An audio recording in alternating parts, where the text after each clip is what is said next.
pleasant afternoon around southern West Virginia, but we are going to see chilly temperatures as we go through the overnight tonight, especially as the winds begin to die down from their current levels. And because of that, patchy frost is possible, not just in the wind-sheltered spots, but even in those that are normally exposed to the wind, because we'll see those winds drop to basically calm as we go through the overnight. Pleasant weather is ahead. Highs are back in the 70s, not tomorrow, but the day after tomorrow.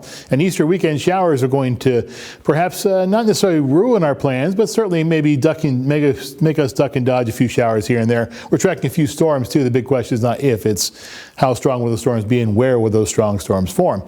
Live at Glen Jean, old reliable camera here. It's looking pretty good as people head out and about to their evening time plans, head home and make that commute between Beckley and Oak Hill. It's not a bad evening for it. 56 degrees under sunny skies.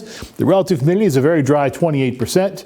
Pressure is 29.99, and the winds are out of the west-northwest at 12, so that makes the wind chill pretty close to the temperature, because in this case, because you have temperatures that are so warm, we don't calculate the wind chill. The sunset tonight, by the way, if you want to get out, even though you have to have a jacket to do it, it's a very nice night to get out there, as long as you have that jacket. It's at 8:01 this evening.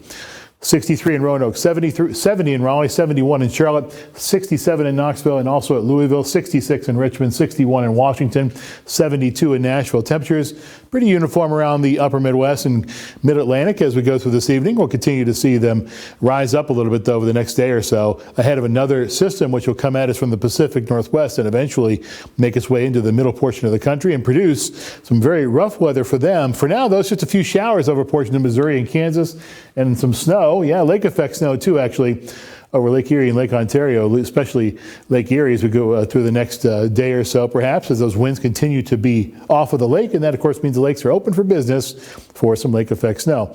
That goes away, though, as the winds begin to shift back around. And high pressure parked right on top of us as we go through our Thursday morning. This is why we're possibly going to see some of that patchy frost. And that's why the winds are going to calm down as well. Notice as we go through our weekend, we don't see a lot of showers being put onto our map, but there is a possibility for them as a warm front overspreads the state. That means winds are out of the south, and there will be enough moisture perhaps to trigger a couple of showers here and there, because temperatures are going to be warm enough to have that happen.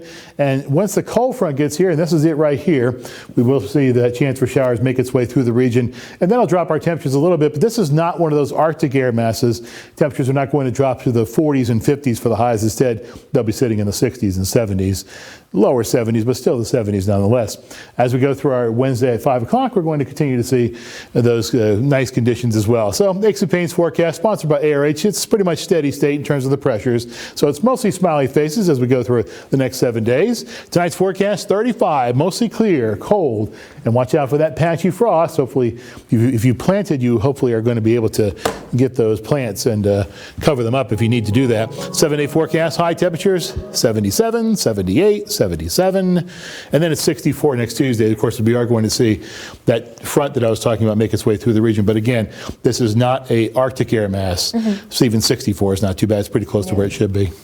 So once we get through today and all the chilliness of today and tonight, we have some smooth sailing when it comes to the temperatures for the rest of the week. So that's very exciting. That is very exciting. I agree. And it's nice to see that it's going to be high 77 on Easter Sunday. So it's not going to be too hot. It's also not going to be cold at all. Even a small chance for showers is not so bad. It's not going to be all day long or all over the area. So that's the good thing. It's very good. Now we have more news and weather coming your way right after the break. So don't go anywhere.